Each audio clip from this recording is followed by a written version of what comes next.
Hamıya salam. Bugünkü videoda 21 aprel 2024-cü il tarixinə keçirilmiş buraxılış imtahanının izahını paylaşacağam. Başlayaq sualların izahına. 61-ci sual. Motorlu qayığın çayın axını ilə sürəti 20,4 km/saat, axına qarşı isə 15,6 olarsa, çayın sürətini hesablayın.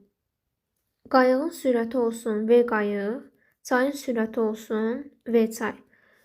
Çayın axını ilə sürət deyilirsə, bu iki sürət toplanılır. 20,4. Axına qarşı deyiləndə isə bu iki sürətin fərqi tapılır. V qayıq çıxılsın V çay bərabərdir 15,6. İki tənliyi tərəf-tərəfə toplayaq. Bunlar islah olacaq. 2V qayıq bərabərdir 36. V qayıq bərabərdir 18 olur. Bizdən çayın sürətini soruşur. V çay bərabərdir 20,4 çıxılsın 18. Cavab olur 2,4. Y variantı. 62-ci sual. S üçbucaq ABC 68 kvadrat santimetr, S üçbucaq CDB 24 kvadrat santimetr olarsa, üçbucaq ADS'nin sahəsini tapın. Bu üçbucağın sahəsi 24-dür. Ümumi üçbucağın sahəsi isə 68-ə bərabərdir. Buranı tapmaq üçün böyük üçbucağın sahəsindən kiçik üçbucağın sahəsini çıxırıq. Cavab olur 44. A variantı. 63-cü sual. 200 ədədi 1, 3, 6 nisbətində 3 hissəyə ayrılmışdır. Alınmış ədədlərdən böyüyü ilə kiçiyinin fərqini tapın. K üstəgəl 3K üstəgəl 6K 200-ə bərabərdir. 10K bərabərdir 200, K bərabərdir 20-yə. Böyüyü ilə kiçiyinin fərqi soruşulur. Böyüyü 6K'dır, kiçiyi K'dır. Burada qalır 5K. K'nın yerinə də 20 yazsaq, cavab olacaq 5 vurulsun 20, 100. B variantı. 64-cü sual. A və B nöqtələri C nöqtəsinə nəzərən simmetrik olarsa, A və B-nin qiymətini tapın. Əgər A və B nöqtələri C nöqtəsinə nəzərən simmetrikdirsə, onda C nöqtəsi AB parçasının orta nöqtəsidir. Yəni, C-nin koordinatı 1 bərabərdir A üstəgəl 0 bölünsün 2-yə. C-nin Y koordinatı 0 bərabərdir 2 üstəgəl B bölünsün 2-yə. A bərabərdir 2-yə, B üstəgəl 2 bərabərdir 0, B bərabərdir -2-yə. Cavab olur Y variantı. 65-ci sual. -3,8 və 4,82 ədədləri arasında neçə tam ədəd var? Bura -3,8-dir, bura 4,82 olsun. Aralıqdakı ədədləri yazaq. -3, -2, -1, 0, 1, 2, 3, 4. Bu aralıqda 8 dənə tam ədəd var. Cavab C variantı. 66-cı sual. İfadəni vurğulara ayırın. Hər iki ifadədə A-nı ortaq çıxartsaq, 3A çıxılsın 2 qalar. Cavab olur D variantı. 67-ci sual. M parametrinin hansı qiymətlərində bu tənliyin 2 bərabər kökü var? Kvadrat tənliyin 2 bərabər kökünün olması o deməkdir ki, diskriminantı 0-a bərabər olur. Bu tənliyin diskriminantını hesablayıb 0-a bərabər eləyək. Diskriminant bərabərdir B kvadratı çıxılsın 4AC düsturu ilə hesablanır. A əmsalı 1-ə bərabərdir. B əmsalı -2M-ə bərabərdir. C əmsalı isə -M çıxılsın 2-yə bərabər olur. Bunları yerinə qoyub hesablayaq. B-nin kvadratı, yəni -2M-in kvadratı çıxılsın 4 vurulsun A vurulsun C. Yəni -M çıxılsın 2 bərabərdir. -2M-in kvadratı eləyir 4M kvadratı. Bu mənfini buradakı mənfiyə vursaq müsbət olacaq. Üstəgəl 4M çıxılsın 2 bərabərdir. 4M kvadratı üstəgəl 4M çıxılsın 8. Bunu bərabər eləyirik 0-a. Kvadrat tənliyin hər tərəfini 4-ə bölək. M kvadratı üstəgəl M çıxılsın 2 bərabərdir 0-a. Hasili -2, cəmi -1 edən ədəd M bərabərdir -2 və M bərabərdir 1 olur. Cavab D variantı. 68-ci sual. Nəzirin öz puluna 7 dəftər və 3 karandaş ya da 5 dəftər və 7 karandaş ala bilər. Dəftərin qiyməti karandaşın qiymətindən neçə dəfə çoxdur? Dəftərin qiymətini x ilə, karandaşın qiymətini y ilə işarə edək. 7 dəftər 7x, 3 karandaş 3y edər. 5 dəftər 5x, 7 karandaş 7y edər. Bunları bərabərləşdirdikdən sonra sadələşdirək. 7x çıxılsın 5x, 2x bərabərdir 7 çıxılsın 3y, 4y. Hər tərəfi 2-yə bölək, x bərabər olur 2y. Dəftərin qiyməti karandaşın qiymətindən neçə dəfə çoxdur? Dəftərin qiyməti x, karandaşın qiyməti y idi. X-in yerinə 2y yazıb cavabı tapa bilərik. Cavab olur 2, A variantı. 69-cu sual. Bütün 2 rəqəmli ədədlər ayrı-ayrı vərəqlərlə yazılaraq torbaya atılıb. Torbadan təsadüfi seçilən bir vərəqin üzərindəki ədədin 6-ya bölünən ədəd olması ehtimalını tapın. Ən kiçik 2 rəqəmli ədəd 10, ən böyük 2 rəqəmli ədəd 99-dur. İlk öncə tapaq ki, cəmi neçə dənə 2 rəqəmli ədəd var. Bunun üçün 99-dan 10 çıxıb üstünə 1 gəlirik. Cavab olur 90. Deməli 90 dənə 2 rəqəmli ədəd var. İndi isə 6-ya bölünən 2 rəqəmli ədədlərin sayını tapmalıyıq. Bunun üçün 6-ya bölünən ən kiçik ədəd 12 və 6-ya bölünən ən böyük ədəd 96. Bunların fərqini tapıb 6-ya bölüb üzərinə 1 gəlməliyik. 84 böl 6 üstəgəl 1. Cavab olur 15. Torbadan təsadüfən seçilən bir vərəqin 6-ya bölünən ədəd olması ehtimalını tapmaq üçün 15-i 90-a bölürük. Çünki 90 dənə mümkün hal var, 15 dənəsi isə əlverişlidir. Cavab olur 6-da 1. A variantı. 70-ci sual. A və B paralel olarsa, y bucağını x və z ilə ifadə edin. A və B paralel olduğuna görə, bura y-dirsə, onda burada y olur. Çünki bunlar uyğun bucaqlardır. Bu üç bucağa baxsaq, x xarici bucaqdır. Y və z isə ona qonşu olmayan daxili bucaqdır. Deməli, üç bucağın bir xarici bucağı ona qonşu olmayan iki daxili bucağın cəminə bərabər olur. X bərabərdir y üstəgəl z, y bərabərdir x çıxılsın z olur. Cavab C variantı. 71-ci sual. Bu bərabərsizliyi ödəyən natural ədədlərin hasilini tapın. X-in ala biləcəyi qiymətləri yazaq. X bərabərdir 1, 2, 3, 4 və 5. Bu ədədlərin hasili olacaq 120. Cavab Y variantı. 72-ci sual. Mərkəzi O nöqtəsində olan çevrədə AB və AC vətənləri çəkilmişdir. AB AC-yə bərabərdir. Bucaq AOB 100 olarsa, bucaq COA-nı tapın. Şəkli təsvir elədik. Mərkəzi O olan bir çevrə çəkdik. A nöqtəsindən 2 dənə AB və AC vətəni çəkdik. Şərtdə bucaq AOB-nin, yəni bu bucağın 100 dərəcə olduğu verilib. COA-nın dərəcə ölçüsünü soruşur. Bu tərəflər R-ə bərabərdir. Üçüncü tərəfin bərabər olduğu şərtdə qeyd olunmuşdur. Deməli, bu üç bucaqlar konqruent üç bucaqlardır. Əgər AOB bucağı 100 dərəcədirsə, onda AOC bucağı da 100 dərəcə olacaq. Cavab C variantı. Həm 2-yə, həm də 3-ə bölünən ədədi göstərin. İlk öncə 2-yə bölünən ədədləri seçək. 2-yə bölünən ədəd olması üçün bu ədəd cüt ədəd olmalıdır. Deməli, variantlarda tək ədədlərin üstünə xətt çəkək. 945 təkdir.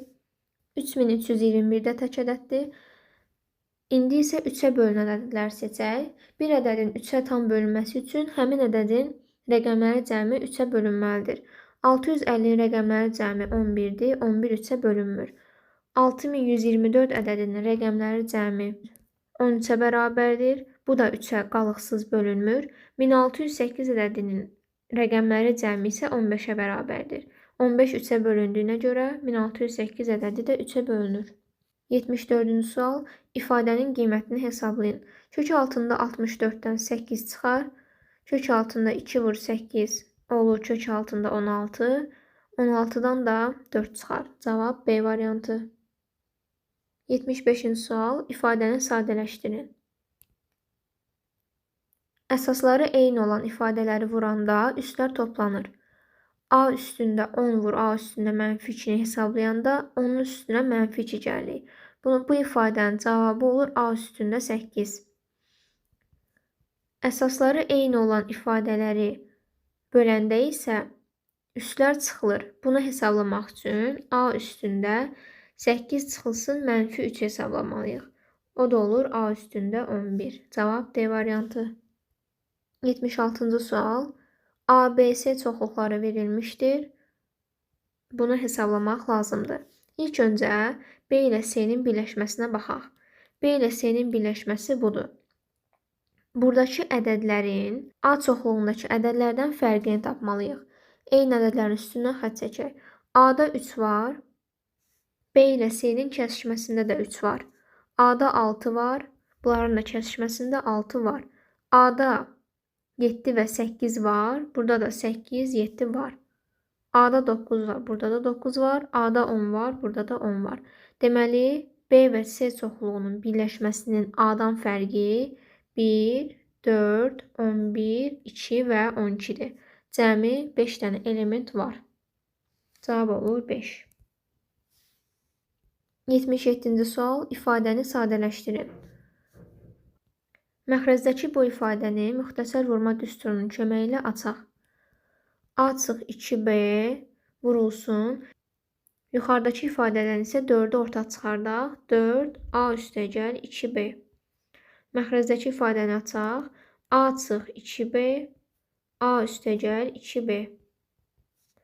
A üstəgəl 2B-lər ixtisar olur. A çıx 2B-lər də ixtisar olur. Qalır 4.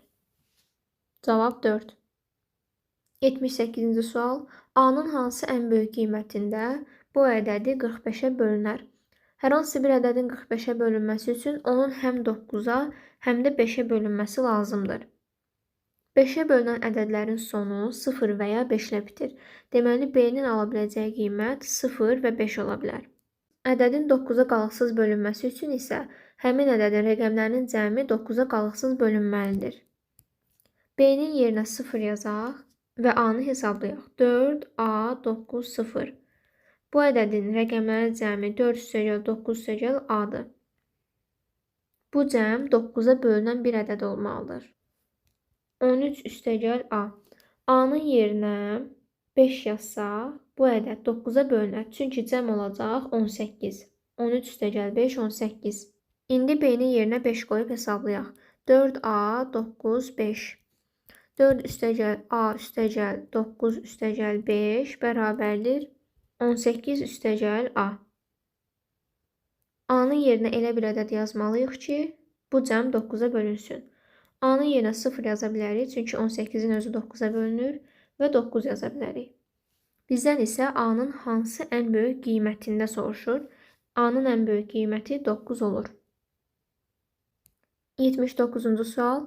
ABCD paraleloqramında BD diaqonaldır. Bucaq 1 üstəgəl bucaq 3 60 dərəcə və bucaq 4 üstəgəl bucaq 2 150 dərəcə olarsa, bucaq 1-in dərəcə ölçüsünü tapın. Bu ifadələri birləşdirib yazaq. Bucaq 1 üstəgəl bucaq 3 üstəgəl bucaq 4 üstəgəl bucaq 2 bərabərdir 60 üstəgəl 150. Sol tərəfləri 1, sağ tərəfləri 1 topladıq. Bu da bərabər olur 210-a. Bucaq 1 üstəgəl bucaq 2 üstəgəl bucaq 3-ün cəmi 180-ə bərabərdir. Çünki ABD 3 bucağının daxili bucaqlarıdır. Deməli, 1, 3 və 2-nin yerinə 180 yaza bilərik. 180 üstəgəl bucaq 4 bərabərdir 210-a. Bucaq 4 bərabər olur 30-a. Bizdən bucaq 1-in dərəcə ölçüsünü soruşur. Bucaq 1 və bucaq 4 qarşılıqlı bucaqlar olduğuna görə onların dərəcə ölçüləri də bir-birinə bərabər olur. Bucaq 4 30 dərəcədirsə, onda bucaq 1 də 30 dərəcəyə bərabər olur. 80-ci sual. Düzbucaqlı paralelipedin 3 müxtəlif üzünün sahəsi 2, 5 və 10-dur. Paralelipedin tam səthinin sahəsini soruşur. Bilirik ki, düzbucaqlı paralelipedin qarşı tərəfləri, qarşı üzlərinin sahələri bir-birinə bərabərdir. Əgər 3 müxtəlif üzün sahəsi 2, 5, 10-dursa, paralelipedin 6 dənə üzü var. Digər 3 üzünün sahəsi də 2, 5, 10 olur. Paralelipedin tam səthin sahəsi S bərabərdir. 2 vurulsun, 2 üstəgəl 5 üstəgəl 10. Cavab olur 34. 81-ci sual. Funksiyanın qrafikinə əsasən 2A üstəgəl B üstəgəl C cəmini tapın.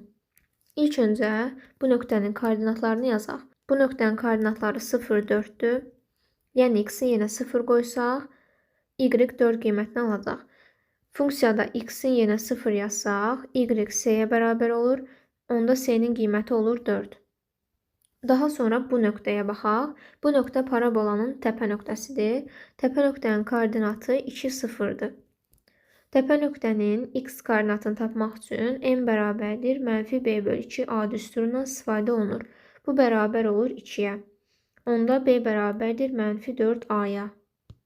Təpə nöqtənin y koordinatını tapmaq üçün isə n bərabərdir 4ac çıx b kvadratı bölünsün 4a düsturundan istifadə olunur. S-nin qiyməti 4-dür. Burada tapdıq. A və B-ni isə əvəzləmə aparıb yazaq. 4a vurulsun 4 çıxılsın b-nin kvadratı, yəni -4a-nın kvadratı böl 4a bərabərdir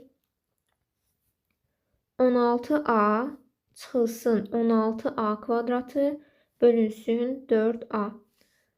Yuxarıdan 16a-nı mütərizə xaricdən çıxardaq. 16a 1 çıxılsın a bölünsün 4a. Bunlar ixtisar gedir 4 qalır. 4 vurulsun 1 çıxılsın a. 4 çıxılsın 4a. Bərabər olur. Təpə nöqtənin y koordinatı 0 idi. 0-a bərabər olur. 4a 4-ə bərabərdirsə, onda a 1-ə bərabər olur. B -4a-ya bərabərdir. Onda a-nı yerinə 1 yazsaq, b olacaq -4. C-ni 4, b-ni -4, a-nı 1 tapandan sonra bu ifadənin qiymətini hesablayaq. 2a 2 vur 1 üstəgəl b üstəgəl -4 üstəgəl c 4 bərabərdir. Bunlar islah olur, qalır 2. 82-ci sual. Əvvəlcə səbətdən 6 alma, sonra qalan almaların sayının 1/3 qədər və daha 6 alma götürdülər. Nəticədə səbətdə əvvəlki almaların yarısı qədər alma qaldı. Əvvəlcə səbətdə neçə alma var idi? Səbətdə x qədər alma var idi. Birinci dəfə götürülən almaların sayı 6-dır. İkinci dəfə isə qalan almaların sayının 1/3 qədər. X dənə alma var idi. 6 dənəsini götürdülər. Qaldı x çıxılsın 6. Bunun 1/3 qədər alma götürdülər. Üçüncü dəfə isə yenə 6 alma götürdülər.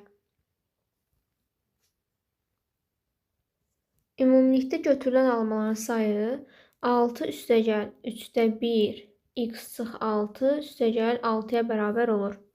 Bu bərabərdir 12 üstəgəl 3/1x çıx 2, yəni 10 üstəgəl 3/1x. Bu qədər alma qaldı. Nəticədə səbətdə əvvəlki almaların yarısı qədər alma qaldı. Yarısı qədər alma qalıbsa, deməli yarısını götürüblər. Onda tapdığımız bu ifadə x-in yarısına bərabər olur. 10 üstəgəl 3/1x bərabərdir 2/1x-ə. Çünki ümumilikdə götürülən almaların sayı bu ifadəyə bərabər olur. Şərtdə isə almaların yarısının qaldığı deyilib. Deməli, almanın yarısını götürüblər, onda bu ifadə x-in yarısına bərabər olur. Bu tənliyi həll edib x-i tapaq. 2/1x çıx 3/1x bərabərdir 10-a. Ortaq məxrəc 6-dır. 3x çıx 2x bərabərdir 10-a. X bölü 6 bərabərdir 10. X bərabərdir 60. Səbətdə əvvəlcə 60 alma olub. 83-cü sual. Düzbucaqlı ABC üçbucağında bucaq ASB 90 dərəcə, CD AB-yə perpendikulyardır, AD 2, DB 8 olarsa, üçbucaq ABC-nin sahəsini tapın. Düzbucaqlı üçbucaqda hipotenuza çəkilən hündürlüyün kvadratı onu ayırdığı hissələrin hasilinə bərabər olur. Bura h olsun. Onda h-ın kvadratı bərabərdir 8 vurulsun 2. H-ın kvadratı bərabərdir 16, h bərabər olur 4-ə. Üçbucağın sahəsini hesablamaq üçün isə tərəf ümumilikdə 10-dur, vurulsun hündürlük 4 və onun yarısı. Cavab olur 20. 84-cü sual. İsmət kitabı hər gün eyni qədər səhifə oxumaqla 15 günə bitirməli idi. Lakin o hər gün nəzərdə tutduğundan 3 səhifə çox oxuyaraq bu kitabı 10 günə bitirdi. Kitabda neçə səhifə var? Əvvəlcə 15 günə hər gün x səhifə olmaqla bu kitabı oxumalı idi. Daha sonra nəzərdə tutduğundan 3 səhifə daha çox oxuyur. Bu, əvvəl nəzərdə tutduğu səhifələrin sayıdır. İndi isə 3 səhifə daha çox oxuyur və bunu 10 günə bitirir. Əvvəl x qədər səhifə oxumaqla 15 günə bitirirdi. Bu olur kitabdakı ümumi səhifələrin sayı. Daha sonra isə nəzərdə tutduğundan 3 səhifə daha çox oxuyaraq 10 günə bitirdi. Bu tənliyi həll edək. 15x bərabərdir 10x üstəgəl 30.